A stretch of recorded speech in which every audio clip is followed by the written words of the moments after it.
Welcome to the Riding in the Weeds podcast, where we tackle life's inevitable challenges, from navigating mountain bike trails to overcoming business hurdles and forging deeper connections with pets and people. It's easy to find yourself tangled in the weeds, but we're here to help with insights and strategies that'll get you out of the weeds. Our goal is to boost your performance in both sports and everyday life by sharing essential skills that we've learnt along the way.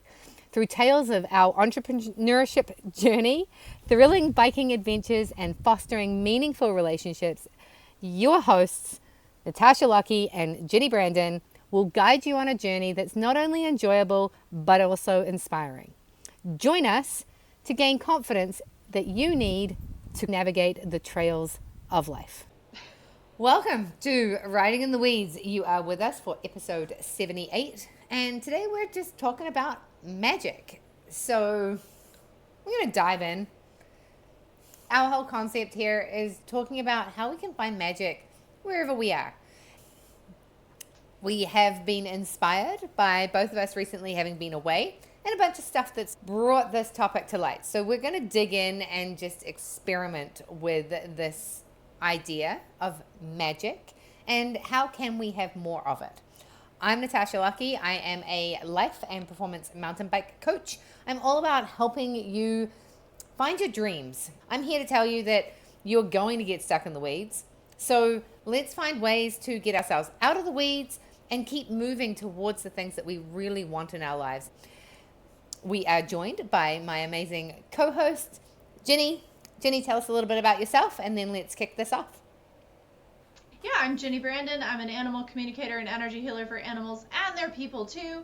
If you are curious about your relationship with your pet or want to know more about how they think and feel about the world, then having a session together is a great way to do that. Okay, so magic. Ginny, tell us a little bit about magic. Let's kick this off. Yeah. Realized in conversation with someone after I got back from Florida and the Keys and some tropical travel a couple weeks ago that we were talking about the fact that wherever we go, it always seems so exotic and so amazing. And I'm raving about all of the birds that we saw and all the wildlife and the environment and how beautiful it was. And the person I happen to be talking to is from Northern California, and we're standing in rural farmland of Maryland at the time, and as we're chatting, a hawk just flies right by where we were, screeching, and I commented, I'm pretty sure it was a red-shouldered hawk, and she was like, we don't have that kind of bird and or this environment in Northern California. And it gave me pause that here I am raving about the magic and how amazing it is in southern Florida. And I'm standing in a beautiful environment in Maryland that is just as magical. It's here. We're sharing the same sky. We're even on the same continent at that point. And the magic is everywhere. So just because you go somewhere else and it seems so exotic doesn't mean that you can't have that energy and that magic wherever you are. Yeah, where this sort of brings us into the weeds is when we think we need to leave where we are in order to get something different.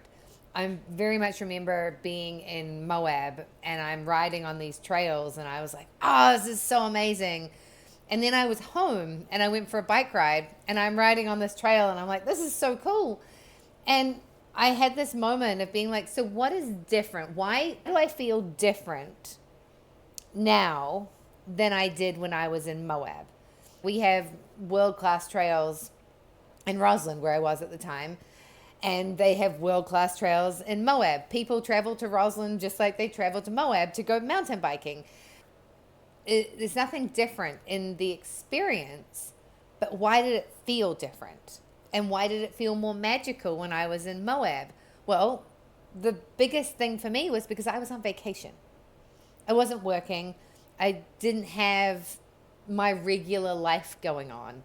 It's like when you go on vacation and suddenly you're inspired to get out of bed early and you want to go and do these things, but before you left, you could barely drag yourself out of bed and the alarm goes off and you're hitting the snooze button. It was a really cool moment for me to be like, there is no difference. The trail is just as awesome. The experience is just as awesome. It's just I'm used to this one. And so when you go somewhere different, you find a different perspective.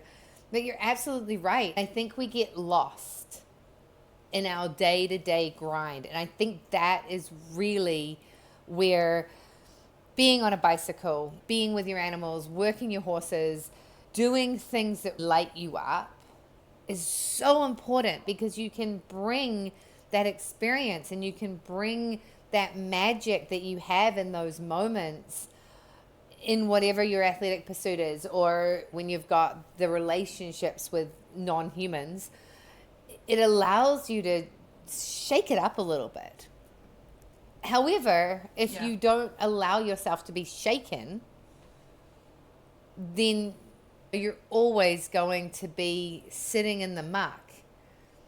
And until you go to Mexico on a vacation, you can't find that perspective. If you think you can only have magic by leaving wherever you are, it's not a way to live life. Yeah. I like your comment on perspective, because I think that's what it really boils down to, is the perspective that we're choosing to see. And it's all about where we put our focus at that point. And if we're focusing on the daily grind and I have to go do this, my laundry list of chores, the to-do list of errands, and not being present with the possibility of where there might be magic in our lives, even in our day-to-day grind, then yeah, we're gonna only be able to find it on vacation when we leave, because we're not allowing ourselves to look for it and shift our perspective of what's going on right here and right now in front of us. Like the hawk that flew across the field. I live in a semi-rural area. It's definitely not completely rural. It's probably a little bit more towards urban or suburban. And I travel to rural areas to do a lot of work. But even in the urban and suburban areas, there's tons of wildlife that I see all the time, every day. It's there. And so it's a matter of looking for it. Even looking for things that might not be, quote, wild, but what can you find in your own environment that's interesting, that's creative? Maybe it's the way that the sunlight is playing through the window today because it's actually sunny for the first time in 2 weeks. You know, maybe it's the way the clouds look against the trees. In our area, it's pretty bare and gray right now. The snow's melting, so we're going back to the drab of winter. And maybe it's just the way that the clouds are framed up in the bare trees right now. But you have to be willing to put your focus there and look for it in order to find it. And maybe it means you need to play tourist in your town once every few months or so, just to go explore and see what you can find. But if we don't look for that perspective, then we'll just get stuck in the weeds and mired in our grind and not be able to see what's right in front of us that's always there. Yeah, I was listening to something the other day and she was talking about how you can be in the most exotic, expensive place on the planet and you can be on vacation and it can be absolutely magical, but you've just had a massive argument with your partner and you've gone down to the pool and you're sitting there and it is not magical. It feels like absolute poop because you've just had this experience and the person next to you has just had the exact opposite experience and it's magical to them. The environment is so often not that important, and the environment can shift your perspective. The same person in the same conversation was talking about how she was making $700 a week and she would take $200 of that and she would go down to the super fancy resort hotel and spend $200 on a massage so she could spend the day in their super fancy spa. And For her, that brought her into a space which allowed her to really feel into the experience that she could have. And it pulled her out of that I can't afford this, I don't make any money, I'm poor, I'm poor, I'm poor. And it pulled her into this space that allowed her to expand and think bigger, right? It's the same as what channel are you listening to? What do you have your radio tuned into? Are you scrolling through Facebook and every single person you know is posting about all the negativity that's going on in the world? Or are you on Instagram and every reel you have is of cute furry animals and cute things and beautiful places and magical destinations? You are going to have a completely different experience in that moment and going forward, because your radio is tuned to a different channel. If you can look around you and just see the magic and ground into that. I was reading a post that someone put up and they were saying that they were really struggling to find gratitude in anything. And right at that moment in the time, I'm on my property in Mexico, which is magical. We've just run out of water, which was kind of not magical. Well, it still was magical. I was like, this is cool. What was magical is I rang my friend and said, hey, can I borrow your generator? She's like, yeah, absolutely. Drove over to her house because I had a truck I could borrow. Magical. Drove back to my property, plugged it into the pump, which somehow magically, like I said to my husband, what do I have to do? Like, do I have to go down this hole? What do I have to do here? He's like, get some power, plug the plug into the power, and water will magically transform itself from one tank into the other. And when I was like, oh, this is super cool. And as it's happening, I'm just like, this is so magical. This is so rad. Within moments of me flipping that one switch, I was able to turn the tap on and wash my hands. And I'm like, this is just so cool that it's that easy. It's not about comparing that here I am on this property with these things and somebody else is in Cabo at an all-inclusive resort with hot showers. It's not any less magical. Everything I just explained could have been a real drag. Oh my God. We ran out of water. I couldn't even wash my hands. It really sucked. You know what? I couldn't even flush the toilet. It was such a pain. And then I had to go and find a generator, and that was a real pain in the ass because I had to borrow it from my friend. I could be telling a completely different story. Yet the whole time I was like, this is so flipping cool. Look at my life. And I think that that's where we get to go. If we just notice that it's not about a comparison, it's not about anything, it's about being like, this is cool. I get to have this experience. Yeah. I think when you have come from struggle or come through a struggle, that it's easy to see the magic again. The sheer fact that any one of us can turn on a tap and just get water, let alone hot water, that is magical. That's bloody magical. I'm sorry. The technology we have available to us, the fact that I'm talking to you from across a continent right now, like, that is magical. I have a vehicle that I can drive around, and the fact that I travel routinely 40 miles to go work a horse for my friend, like, I dare say that even a number of years ago, even probably 50 years ago, traveling 40 miles in a day was probably a lot. When you look at the perspective of how much has changed in the last 100, the last 75, last 50, last 25 years, it's nuts. If you're struggling to find anything magical, play with the light switch for a hot second. My house is so old, I actually have push button light switches in places still. That's super cool. It's pretty crazy. Like, it's a button. You know, it's funny because I walk into a room and sometimes I forget what I'm supposed to do. So I'm fumbling against the wall trying to figure out, am I supposed to push this one or flip this one? Like, But when we put in the fans in our bedrooms, there was no ceiling light, so we installed the fans while we upgraded the light switches because we had to run new wiring. Like, it still just baffles my mind that I get to flip a light switch in those rooms now. And I get to have a fan on. It's easy to find the magic when we've come through a struggle or we've come from a place where it wasn't always easy. In your situation in Mexico, you're going to continue improving your property, and someday you're not going to need to worry about borrowing somebody's generator to make sure the water's still running.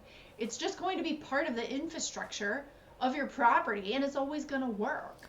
But I hope that it's no less magical to you that it does. You know, this isn't a privilege conversation. This isn't a comparison conversation. I think it's really important to not be in a space of, I've got this and somebody else doesn't have this. Or the post I was talking about, this person was talking about how they were struggling to find gratitude.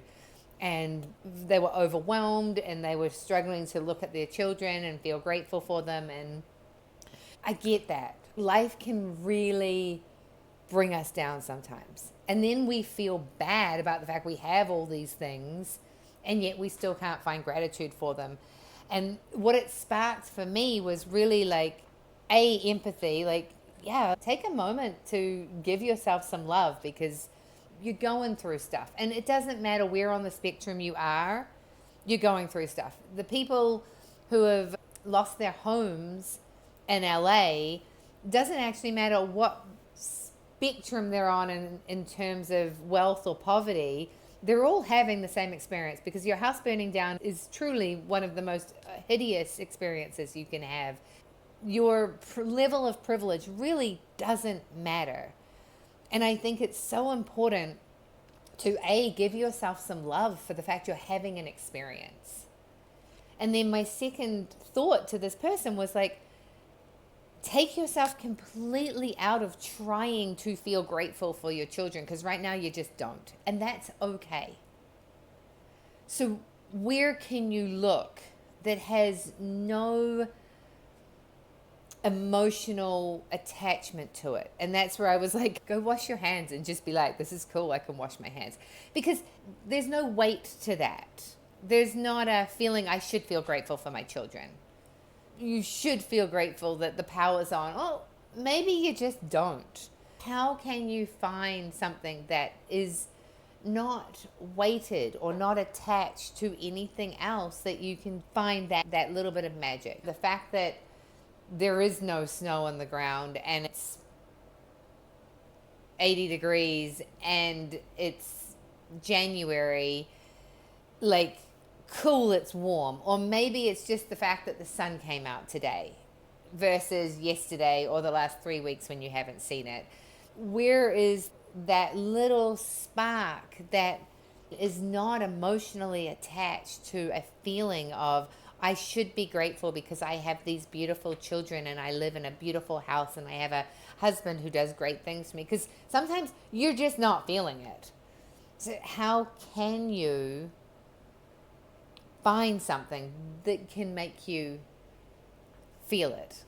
In this conversation, I find it really interesting because I have been through a lot and I feel like I'm coming out the other side, and I actually look around and all I see is magic.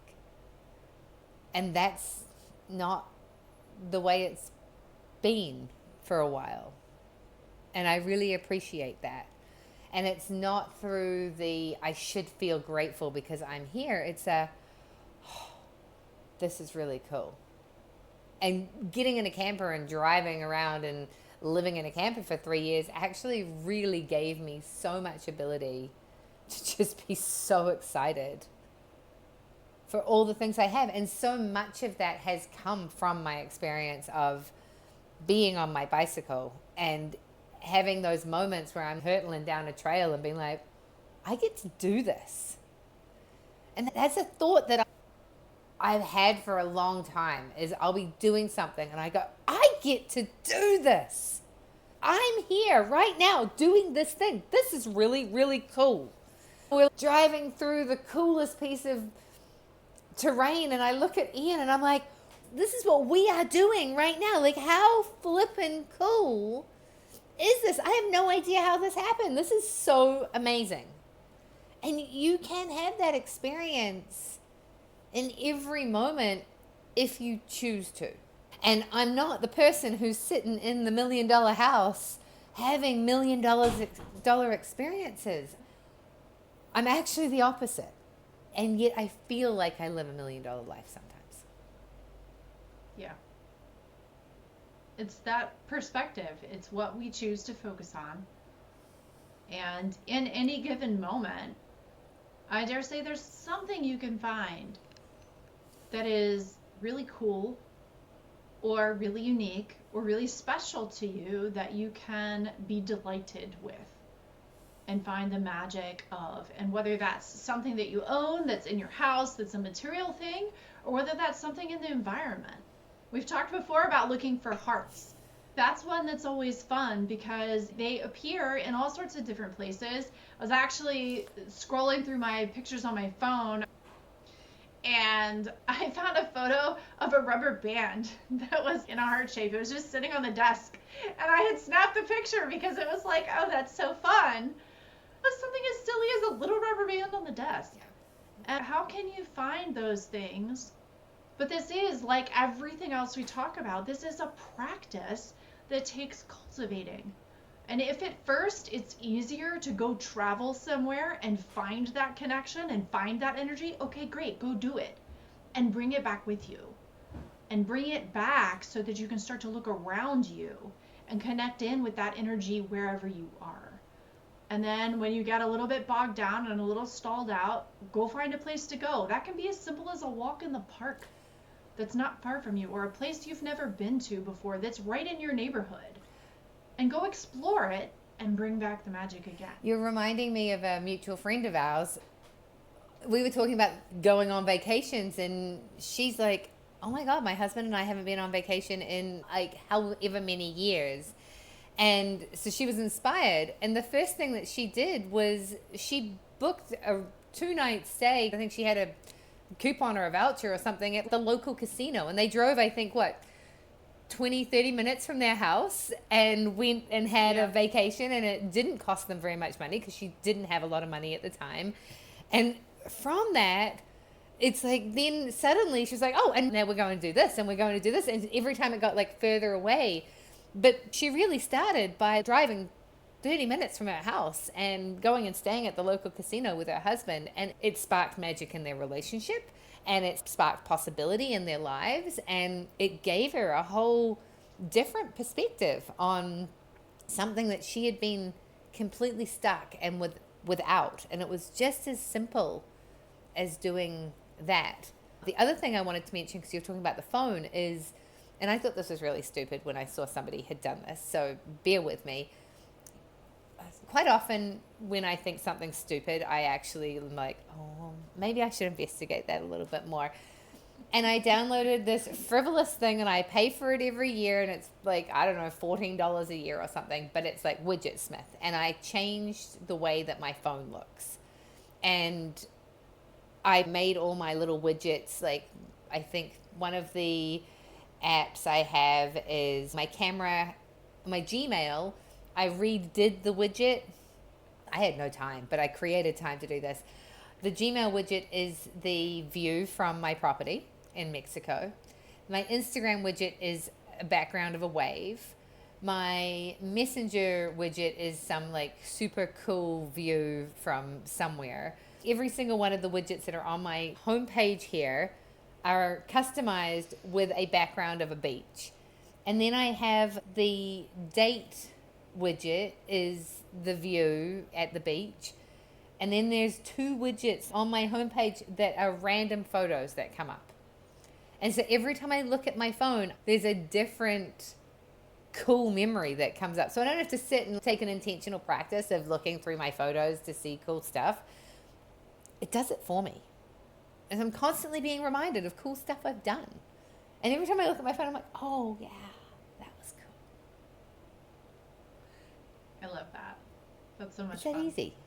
I put a widget on your phone that just automatically pulls photos from your photo album. And sometimes it's sad because it pulls up photos of my cat, Ricky. And I go, oh, I love him so much. I wish he was here with me. But then I remember how magical it was to have him in my life. So there's just little things. Shift the energy. Yeah. Yeah, you don't need to go anywhere to do that. I mean, heck, even TVs now. I saw somebody, or maybe it was on their tablet, that was like, well, if you really want that cozy fire feel in the winter, there's a YouTube video that's literally a fireplace with a fire in it.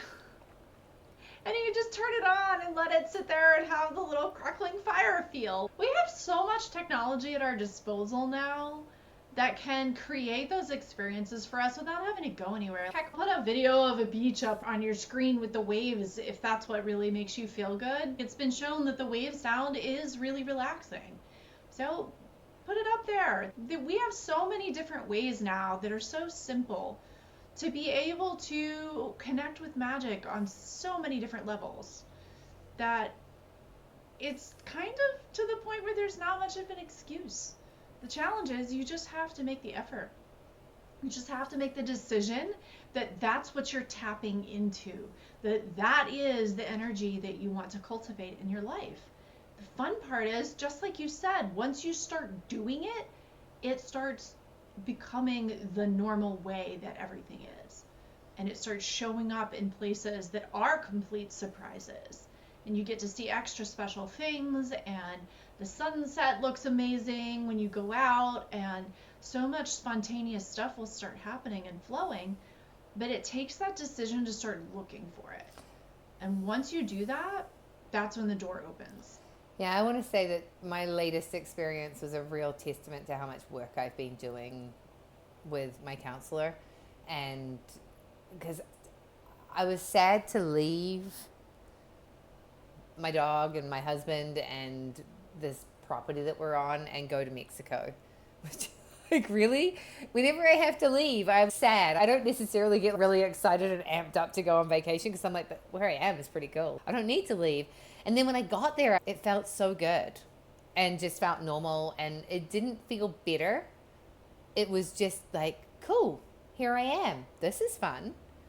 And then I would have moments where I'd be like, oh, I should be doing this or this. And I'm like, no, this is great. What I'm doing is great. And then as it got to the end, and a few of my friends were like, you should have stayed longer. Can you extend your trip? And I'm like, actually, I'm ready to go home. I don't feel like I want to stay longer. I'm so ready to go back to where I was because I'm excited to be back there again. It's a fun experience to not feel like I have to soak it all in all at once. And it's just, yeah, being where I am and really feeling at peace with that. Yeah, not feeling like you have to soak it in because it's going to be over. It's going to be gone. Totally. Because it's not. It's an energy you cultivate from the inside out. And wherever you go, that's where it is. Yeah. And we're going to have to pause because this dog of mine is banging on the door. Hold on. We're good now. Yeah. Gotta love it when you have to take a break in the podcast because your incredible magical dog. And again, my dog brings so much magic into my life and just reminds me every day. I think that's the cool thing about animals and relationships with animals as well, is remembering how lucky we are to have these little angels in our lives for the time that we have them. And if you have a pet and you're looking to find magic, just take a moment and be with them, because we get that magic for a short period of time. And I think our animals really get to remind us of how to be present and be grateful and be in the moment, because that's where they're at.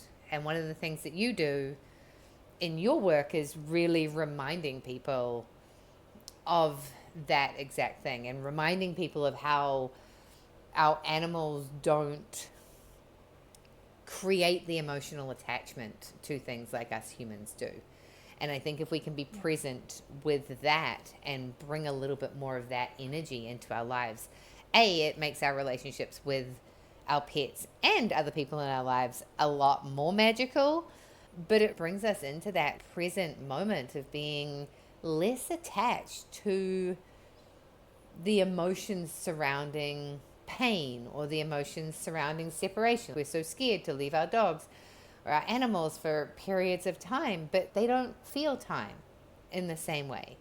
And they don't feel pain in the same way. And so, how can we bring a little bit of that perspective into our lives? How can that perspective change the way that we have those relationships? And I think the animal communication world is so cool because it does so much more than just allow you to speak with your animals. It also does allow you to tap into a little bit of the magic that us humans just make things so complicated. Right, we do. And I mean, I'll be the first person to tell you that caring for animals can get to be a drag. Even a dog or even cats. There's everyday, daily care, and sometimes they can be challenging themselves when they're quote unquote misbehaving or doing things that are difficult for us or make our lives more challenging in the moment. It's hard, right? It's hard to find that magic in the relationship. And that can be true of our children and our spouses and partners and all of the people that we interact with. But it's a matter of looking at the fact that you get to do this. I get to have time with my cats every day. I get to have time with my horses every day. And I get to spend time with them. And being able to see them just move through the weather. Watching horses in the weather is wild because they really don't care. Like 99% of the time, they do not care. The two horses this winter are so woolly. They went through the entire polar vortex cold snap where we had lows in the single digits and highs sub-freezing for over 2 weeks. They didn't care. They were fine. They were not cold at all. They were perfectly happy. When you provide all of the basic needs for them, then they're quite content with whatever is going on. It didn't matter if it was snowing or if it was sunny or if it was windy. They're just fine. I think that's one of the biggest gifts that our pets can give us is that ability to be okay in whatever environment and find the magic here and now. And if we can remember to tap into that, like I don't think there's a better reason to have a pet at that point. If that's your motivation and that's your focus in your relationship with your pet, then everything gets to be magical. Yeah. I think it's taking that step back. Yeah, I get to. Ian will be like, Tash, dog really wants to spend some time outside with you. Like, take him for a walk. Like, it's cold and it's dark and it's weird things happen when I go for walks on this property. I swear I saw a glinting massive animal the other day and I ran home. I have no idea what it was. I still can't figure out what it was. If it really was eyes of an animal, it was a really big animal. Last night I saw a weird red light. I'm like, I don't know. I don't want to go outside at dark. But I'm being forced to go for a walk after dinner. Do you know how good that is for you? If I'm trying to lose weight, that's incredible, right? That's so good for your blood sugar. Thank you, dog. Yeah, I didn't want to do it. Yeah, it's a pain in the ass. Yeah, I've got a dog now. I got to go and walk him. But look at what that actually created for me. And I come back and I'm so thankful. Thanks, bud. I really appreciate that. Last night he just wanted to go and find his teddy bear he'd left in the field. He picked it up. He came back and wanted to chase me around with my toy, and I didn't want to go anywhere. But as my husband keeps reminding me, he just wants to spend time with you playing. And yeah, but I'd rather just sit and do nothing. Really? So instead exactly. Instead I get outside and I run around. Again, I'll sum this up. But really, magic is the change of perspective. And a topic for one of our next podcasts, we're going to dig into this a little bit more. But what is the feeling that you're wanting to have? And if you go on a vacation, what's the feeling you think that going on that vacation is going to give you? And can you bring that feeling into the here and the now? Do you need to go on the vacation to feel that way? Do you need to look a certain way to feel that way? Do you need to have certain things to feel that way? Because all of the things that we perceive that we need, I need to go on a vacation in order to feel the magic because my day-to-day life sucks. That's actually not the truth. What does magic feel like to you? And how can you bring that into right now That's the perspective that will allow you to start to feel the magic in times when it doesn't feel magical. And just to remind you, this whole podcast is about the fact that we want to normalize the weeds of life. And we want to normalize the fact that we get stuck in them more often than not. And it's not about not getting stuck in them. There's no judgment around needing to go somewhere or shift the energy to find the magic. This discussion is just about when you find yourself feeling like there is no magic, give yourself some love. Oh, look, here I am, stuck in the weeds again. Okay, what tools am I going to pull out of my toolbox to help me very slowly, one step at a time, just like we talked about last week? There's no rush. Allow yourself to be wherever you are and then just move one moment at a time out of it. And maybe don't move if you don't want to. When you're ready to not be in the weeds, there are so many different ways. And if you can identify what it is that's got you stuck in them, then you can actually take the actions to get you out. I'm going to leave with this one last thought. I read a little post the other day. It sounds like I read a lot of posts. And it said, if you have a problem that can be solved by action, you do not have a problem. And I was like, that's a t-shirt right there. Because if you can solve whatever problem you have, if it can be solved by taking an action step, it's not a problem. It's purely just an action step that hasn't been taken. So yeah, if you've got a problem, it can be solved with action. Take that action step. No more problem. No more weeds. You can keep going along the trail and find some new weeds. Yep. That's exactly how it works. All right. Any last words from you, Ginny? No, I love it. Perfect. All right. So I am Natasha Lockey. As I said before, I am a mountain bike life performance coach. I am here to help you navigate the weeds of life so that you can direct yourself on your journey, and whether it's in your mountain biking experience or it's just on the trails of life, let's chat about what we can do together. You can find me at Betty Gohard on Instagram, and you can find me, Natasha Lockey, on Facebook and LinkedIn. What about you, Ginny? Yeah, I'm Ginny Branden. I'm an animal communicator and energy healer for animals and their people too. And I am here to help support you and your pet in getting back to the magic and finding a deeper relationship together. If you're having emotional challenges or behavior challenges, that's a great time to reach out so that we can get you back on track to some more harmony in your lives. So you can find me at soulpetconnections.com or on Substack, Instagram, Facebook, and YouTube under the same handle. We appreciate you going along for the ride with us today. You can find the podcast on all major podcast platforms and ridingintheweeds.com, as well as on Substack, which is our home base, ridingintheweeds.substack.com. We would love to hear from you. If you have any questions or ideas for the show that you'd love us to dig into, drop us a comment or leave us a message, and we will be happy to do so. We hope you have a wonderful day and find the magic wherever you are. Awesome. Have a great day, everyone.